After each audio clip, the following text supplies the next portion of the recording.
નમસ્કાર વિદ્યાર્થી મિત્રો, કેમ છો? મજામાં? ઓકે.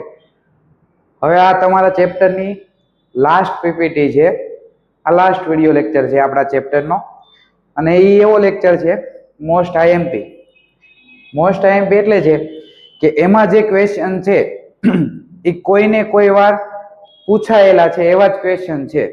એટલે એવું ન વિચારતા કે મોસ્ટ આઈએમપી એટલે કેટલા અઘરા હશે, શું હશે. એવું કોઈ ખાસ વસ્તુ નથી. જે આગળ ગણ્યા એવા જ દાખલા છે. એવું મોસ્ટ આઈએમપી એનો મતલબ એવું નથી કે તમને આવડે નહીં એવા છે, પણ રકમ કંઈક થોડીક અલગ હોય છે. બાકી તો લસા ગુસા તમે જે શીખ્યા છો, અસમય છે કેવી રીતે સાબિત કરાય, બસ એવા જ છે. ગણિત ધોરણ 10 વાસ્તવિક સંખ્યાઓ એમઆઈએમપી એટલે કે મોસ્ટ આઈએમપી ક્વેશ્ચન. બરાબર, મોસ્ટ આઈએમપી ક્વેશ્ચન છે તો આપણે જોઈએ ક્યાં ક્યાં છે. આઈએમપી એટલે આપણે કલર સિલેક્ટ કરી લઈએ, yellow point. Okay, IMP question છે. કેવો છે આ? આઈએમપી. શું કામ? ક્યારે પૂછાયેલો છે? માર્ચ 2022 માં પૂછાયેલો ક્વેશ્ચન છે. તો કે માર્ચ 2022 માં પૂછાણો હોય તો આવો ક્વેશ્ચન છે આવવાની સંભાવના આ વર્ષે પણ છે કે આવો ક્વેશ્ચન આવી શકે. તો હું કહે છે કે અવિભાજ્ય અવયવની રીતથી 85 અને 136 ના ગુસા અને લસા શોધો. તો અહીંયા લખો પહેલા તો 85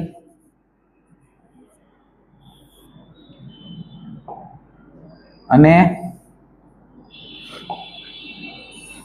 કેટલા છે 136.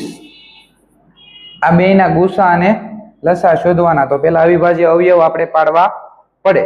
તો અવિભાજ્ય અવયવ કેમ પડે આપણે જોયું છે. 8 ને 5 કેટલા થાય? 5 છે એટલે ખબર છે. પેલા 3 હાલે છે કે નહીં ચેક કરવાનું. 2 તો નહીં હાલે. 8 ને 5 13. 8 ને 5 13 થાય એટલે આપણે ખબર છે 3 નહીં હાલે. 5 જો 5 એકા 5, 5 દુ 10 એટલે 5 એકા 5, 3 વધ્યા. 3 વધ્યા એટલે કેટલા છે? 35. 5 સત્તા 35, 17 પંચા 85 થયા. 17 નો ક્યાં ભાગ હાલે? 17 નો ક્યાંય નો હાલે. તો 17 એકા 17. બહુ લાંબી લીટી કરી દીધી આપણે. હવે આનો 2 હાલ છે તો 6 દુ 12 અને 8 દુ 16. નો ખબર પડે તો સાઈડમાં કરતા જાજો. બરાબર, આ એવું કે મોટી રકમ નથી. હજુ 8 આવ્યા, 2 હાલ છે. 2 તેરી 6 અને 2 ચોક 8. હજી 2 હાલ છે. 34 આવ્યા. 34 એટલે કેટલા થયા? 17 દુ 34 અને 17 એકા 17 થઈ ગયું. આપણે લીટા લાંબા કરી દીધા રકમ કરતા. તો પેલા છે 85. તો 85 ના અવિભાજ્ય અવયવ અહીંયા લખી દો. 17 ગુણ્યા 5. બીજા કોના લખી દો? 136 ના. 136 ના શું આવે છે? તો કે 2 ગુણ્યા 2 ગુણ્યા 2 એને ગુણ્યા 17. હવે 136 ના થોડુંક હજી એક સ્ટેપ લખી દો. 2 ની 3 ઘાત એને ગુણ્યા 17. હવે આ બેને સરખાવો હું જે શોધીએ એના ઉપરથી. તો પેલા આપણે જોઈ લઈએ લસા.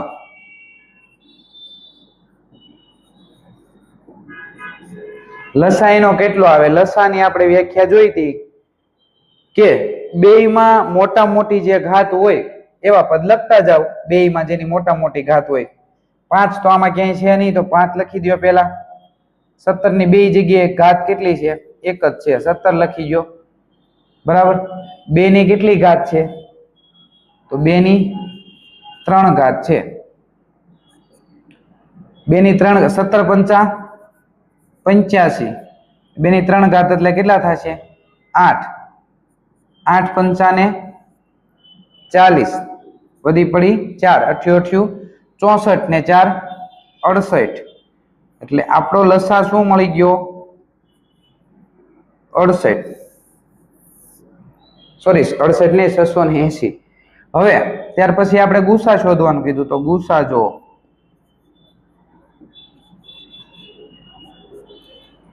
હવે ગુસા શોધવો હોય તો આપણે એની વ્યાખ્યા જોઈ હતી, બેયમાં સામાન્ય હોય એવો અવયવ જોવો અને જેની ઘાત નાની હોય એવો અવયવ જોવો. તો બેયમાં સામાન્ય હોય અને ઘાત નાની હોય એવું કોણ છે? બેયમાં સામાન્ય એવું 17 છે અને ઘાત તો બેયમાં એક એક જ છે એટલે 17 જ ખાલી આવશે. તો આનો ગુસા શું આવશે? 17. બીજું કઈ નથી ને? નહીં. તો ગુસા આપણને મળી ગયો 17. હવે આવો દાખલો પૂછાણો હતો, બરાબર. આવો દાખલો તો છે નાના 5મા ધોરણથી 6થા ધોરણથી લસા ગુસા આવે છે, નવોદય વાળા બાળકો છે એમને આપ્યો હોય તો ગણી દે. તો તમે તો ગણિત દો ને 10મા વાળા. હવે ત્યાર પછીનો આઈએમપી, અવિભાજ્ય અવયવની રીતથી 72 અને 120 નો ગુસા અને લસા શોધો. આ વખતે આપણે લીટી નાની કરશું. 72 અને બીજું શું કીધું? 120. 72 એટલે 2 ભાગ હાલશે. 2 તેરી 6, 1 વિધા, 6 દુ 12, 36 દુ 72. એવી ડાયરેક્ટ ખબર પડતી તો ડાયરેક્ટ. હજી 2 હાલશે. 2 એકુ 2 અને 8 દુ 16 એટલે 18 દુ 36, 9 દુ 18.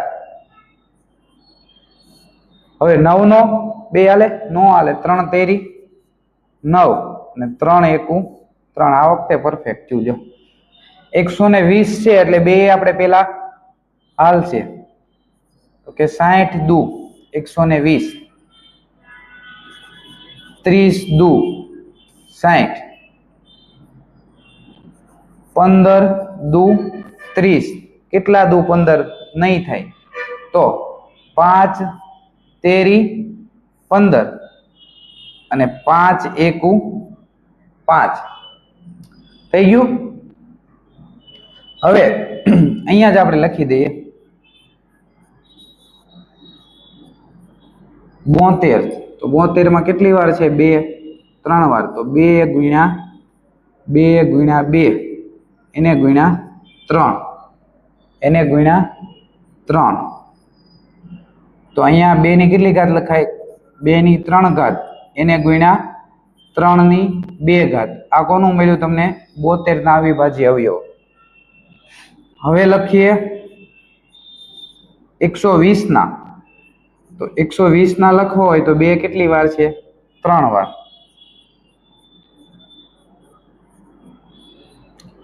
એને ગુણ્યા 3 ગુણ્યા 5. તો 2 ની 3 ઘાત, 3 ની 1 ઘાત અને 5 ની 1 ઘાત. આ મળી ગયા તમને 120 ના અવિભાજ્ય અવયવ. હવે પેલા લસા લઈ લો ત્યાર પછી ગુસા શોધીએ.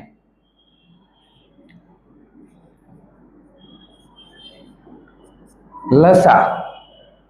તો લસામાં આપણે જોયું છે મોટામાં મોટી ઘાત હોય એ લખતા જાઓ, બરાબર. આમાંથી મોટામાં મોટી ઘાત કોની છે? 2 ની 3 ઘાત. પછી 3 ની અહીંયા કેટલી ઘાત છે? 1 છે. અહીંયા 2 છે તો અહીંયા 3 ની 2 ઘાત લખી દો. આ લખી દીધું, આ લખી દીધું. વિધા કોણ? 5.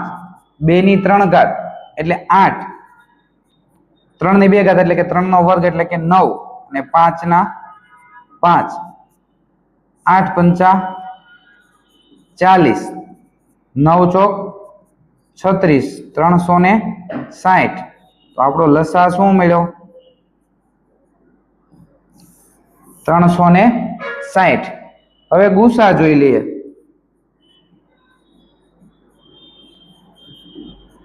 ગુસાની આપણે ડેફિનેશન જોઈએ છે કે આ બંનેમાં કોમન હોય અને નાની ઘાત હોય. તો આ બંનેમાં કોમન હોય એવા છે 2 છે, 3 છે, 2 છે અને 3 છે. તો અહીંયા 2 ની 3 ઘાત છે, અહીંયા 2 ની 3 ઘાત છે. તો 2 ની 3 ઘાત તો મારે લખવી જ પડશે, બેયમાં સરખી જ છે. પછી 3 ની 2 છે ને અહીંયા 3 ની 1 છે. તો અહીંયા કેટલી લખું? 3 ની 1. 5 આમાં છે નહીં. 2 ની 3 ઘાત એટલે 8 અને 3 ની 1 ઘાત એટલે 3. 8 તેરી ને 24. તો આમાં તમારો ગુસા શું મળે છે? 24. બસ આવા દાખલા પૂછાય છે એક્ઝામમાં, બરાબર. આ કોઈ એવા મોટા દાખલા નથી, એવા અઘરા દાખલા નથી. આવા દાખલા જનરલી પૂછાતા હોય છે. તો આમાં તમને ખાસ અવિભાજ્ય અવયવ, તો અવિભાજ્ય અવયવ તમને ચાવી ખબર હોવી જોઈએ. 2 ની 3 ની 5 ની 7ની આ એમપી છે માર્ચ 2022 માં પૂછાયેલો છે કે સાબિત કરો કે 3 - વર્ગમૂળ 5 અપરિમેય સંખ્યા છે। હવે અપરિમેય સંખ્યા એટલે શું? અપરિમેય સંખ્યા એટલે નવું વિચારવા મળતા નહીં।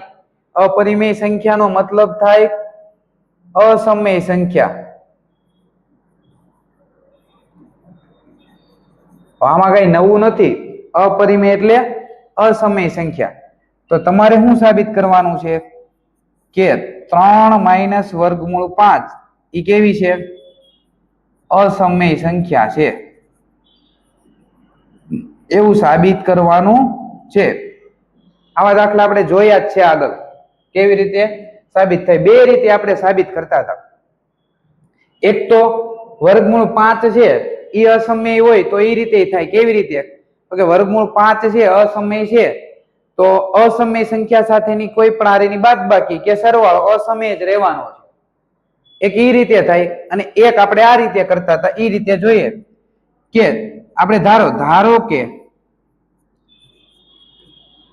3 - વર્ગમૂળ 5 એ સમય સંખ્યા છે। આપણે સાબિત શું કરવાનું છે? અસમય છે। આપણે ધાર્યું શું? સમય છે। તો આપણને ખબર છે કે સમય સંખ્યા હોય તો એના કોઈ અવિભાજ્ય અવયવ હોય નહીં, અંશ અને છેદના। એ રીતે વાત કરું છું કે ધારો કે આપણે સમય કીધી તો આના બરાબર આવું લખી શકીએ p ના છેદમાં q અથવા તો a ના છેદમાં b। અને આ બે વસ્તુ છે શું છે? a અને b એવા પૂર્ણાંકો છે, અહીંયા લખી દો, આ પૂર્ણાંકો છે। કેવા પૂર્ણાંકો? અવિભાજ્ય, કે આની સાથેનો કોઈનો ગુણાકાર હોય નહીં, આનો કોઈ અવયવ હોય નહીં a અને b નો, બરાબર? તો જ આ રીતે અંશ અને છેદ સ્વરૂપે લખેલા હોય।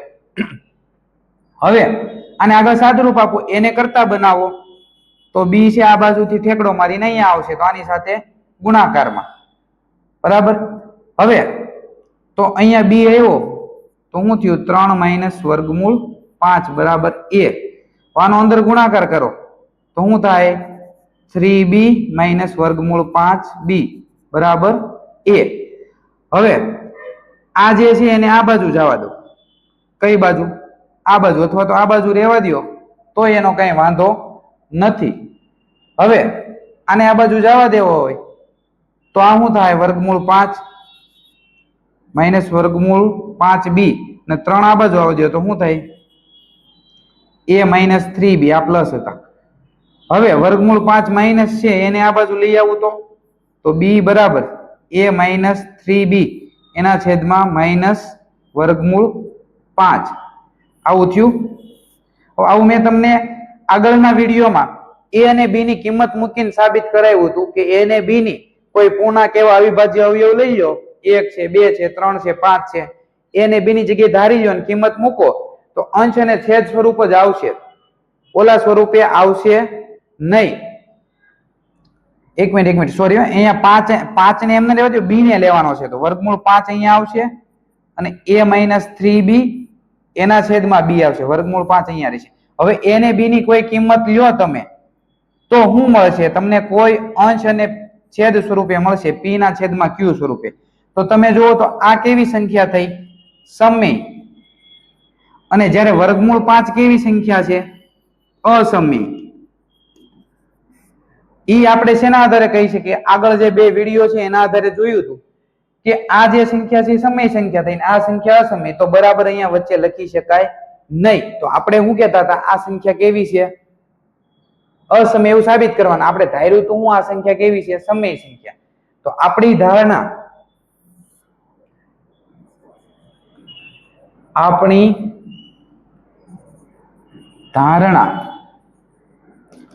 ખોટી છે। કેમ? તો કારણ દેવું હોય તો કઈ દઈ દેવાનું, a - 3b ના છેદમાં b એ સમય સંખ્યા છે જ્યારે આ સમય સંખ્યા છે, જ્યારે વર્ગમૂળ 5 કેવી છે? આ સમય સંખ્યા, જ્યારે વર્ગમૂળ 5 એ અસમય સંખ્યા છે એટલા માટે છે આપેલી સંખ્યા, તેથી 3 - વર્ગમૂળ 5 એ અસમય સંખ્યા છે। બાકી પહેલી રીતે મેં કીધું એ રીતે કરવું હોય તો પણ થઈ જશે કે વર્ગમૂળ 5 છે એના બરાબર એના છેદમાં b ધારી લો, એને કરતા બનાવો, બે બાજુ વર્ગ કરો, એ રીતે તો થશે જ। તો છેલ્લે તમારે એવું લખવું પડે કોઈ અસમય સંખ્યાનો સરવાળો કે બાદબાકી અસમય મળે। હવે સેમ દાખલો જે છે જોઈ લો, અહીંયા ખાલી 3 હતા, અહીંયા 2 અને અહીંયા 3 આવી ગયા, વર્ગમૂળ 5 એમના એમ જ છે। આ મોસ્ટ આઈએમપી જ છે, માર્ચ 2025 એટલે કે આ ગયા વર્ષની અને આગલા વર્ષે પૂછાણો તો ગયા વર્ષે જ માર્ચ 2025 માં કે સાબિત કરો કે 2 + વર્ગમૂળ 3 2 + 3 વર્ગમૂળ 5 અપરિમેય એટલે કે અસમય સંખ્યા છે। તો હવે ધારી લો, અહીંયા ધારણા ઊંધી કરો, ધારો કે 2 + 3 વર્ગમૂળ 5 એ સમય સંખ્યા છે, આવું આપણે ધારી લીધું। હવે આ સમય સંખ્યા હોય તો સમય સંખ્યાને વ્યાપક સ્વરૂપે કઈ રીતે લખાય? p ના છેદમાં q અથવા a ના છેદમાં b। અને આ બે કેવા પૂર્ણાંકો છે? આ પૂર્ણાંકો છે કેવા? અવિભાજ્ય। હવે તમે જો આને છે આ બાજુ લઈ જાઓ તો અહીંયા વધશે હું 3 વર્ગમૂળ 5 બરાબર એના છેદમાં b - 2, 3 વર્ગમૂળ 5 બરાબર આ b છે એનો અહીંયા લસા લેવાશે તો a - 2b એના છેદમાં b, આ 3 અહીંયા ગુણાકારમાં છે, આ બાજુ આવે તો ભાગાકારમાં, તો વર્ગમૂળ 5 બરાબર a - 2b, આ 3 નો છે b સાથે ગુણાકાર એટલે 3b, આવું થયું। હવે જો આ સંખ્યા આપણે આગળ જોયું તો આ કેવી આવશે? સમય। અને હું કામ સમય આવે એ તમને કીધું હતું, વર્ગમૂળ 5 કેવા છે? વર્ગમૂળ 5 કેવા છે? અસમય, બરાબર। તો એક બાજુ સમય લો અને એક બાજુ અસમય લો, અથવા તો આ બાજુ સમય છે આ બાજુ અસમય છે, તો વચ્ચે બરાબર લખી શકાય નહીં, આપણે તો બેયનું બરાબર દર્શાવ્યું છે, અહીંથી આયલું આવે છે, હું કામ અહીંથી આયલું? આપણે આ ધાર્યું હતું સમય છે, પણ આ ખરેખર સમય નથી। શું કામ નથી? તો આપણે લખીએ અહીં આપેલ સંખ્યા 2 + 3 વર્ગમૂળ 5 એ અસમય સંખ્યા છે। કારણ આપવું હોય તો કારણ શું આપી શકીએ? કારણ કે a - 2b એના છેદમાં 3b એ સમય સંખ્યા છે,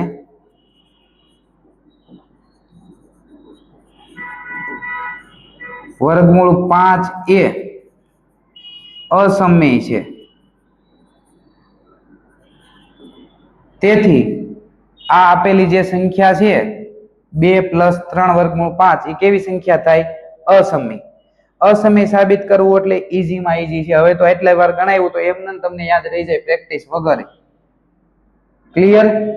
અહીંયા તમારો આ લાસ્ટ દાખલો હતો મોસ્ટ આઈએમપી માં, આગળના જે બોર્ડના ચેપ્ટર, આગળ જે બોર્ડની એક્ઝામ છે એમાં પૂછાયેલા દાખલા છે એમાંથી આ દાખલા મોસ્ટ આઈએમપી હતા। એમાં આ સમય સંખ્યા વાળા અસમય સંખ્યા સાબિત કરો એ દાખલા તો મોસ્ટ આઈએમપી છે, એવા પૂછાય જ છે। પૂરું, અહીંયા આપણું ચેપ્ટર છે ક્લોઝ જાહેર કરીએ છીએ।